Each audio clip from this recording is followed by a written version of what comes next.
Assalamu alaikum wa rahmatullah. Salam. My question is related to the talk. Your name? My name is Hisham Jafar. I'm a student in grade 12. You spoke about discipline throughout your talk and how it's very important to discipline yourself. And daily, in our daily life, we make lots of decisions. And in the Quran, Allah says, زُيِّنَ لِلنَّاسِ حُبَّ الشَّهَوَاتِ, that the love for desire has been beautified for us.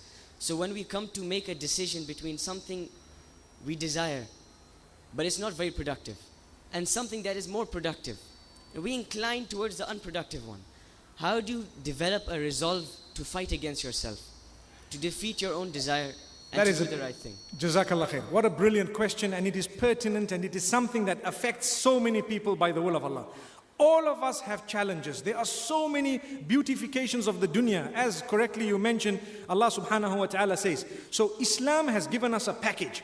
That package comes more so holistically. When you understand the entire package, it makes it very easy to be able to be productive in a good way and make the correct decisions. I'd like to think, as a young man like yourself growing up, if you make sure your company is beautiful, choose company from people whom you think are similar to what you would like to be, or they have similar goals in life.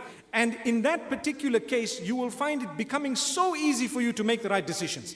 But when you mix with people who have so many different thoughts and ideas that are heading in the wrong direction, it becomes easier for you to make those wrong decisions. And this is why Islam gives importance to the right company. And that importance is underscored in the Quran and in the Sunnah of Muhammad sallallahu alaihi wasallam, to the degree that every one of us, we would benefit from the positive company that we have without us realizing we've actually benefited. I give you a simple example. It's not easy to go for salah. My brother, not when you're enjoying a good burger from one of these Burger Kings and so on. You know, maybe I shouldn't mention the name Burger King because I myself would probably prefer something else. But to be honest with you, whatever it is, you're enjoying a good meal, you're having a bit of fun at the ice rink and you're doing this, and come time for salah. If all your friends with you are concerned with the same concern, it becomes easy for you to read salah. 5 of them will get up and say, guys, there's the corner, we've already organized everything done, come, Allahu Akbar, you there. But if none of them are bothered about salah, and you're the only one in your heart, you say, hey, you know what, we were told to be productive, and salah is the cornerstone of productivity, and I want to be, but your friend said, come on, we're young, man, we read later on, you know, there's something called qada, don't you know? I've heard youngsters say, well, there's qada, it's not bad. Qada is bad. Bad meaning to leave your salah to become qada is bad. It's a sin. Not to do your qada is an even bigger sin. But to leave it to become qada is something, it's a discussion on its own. So if you have good company, it facilitates making your own decision. Inna shaytana ma'al wahid wa huwa min al-ithnayni ab'ad.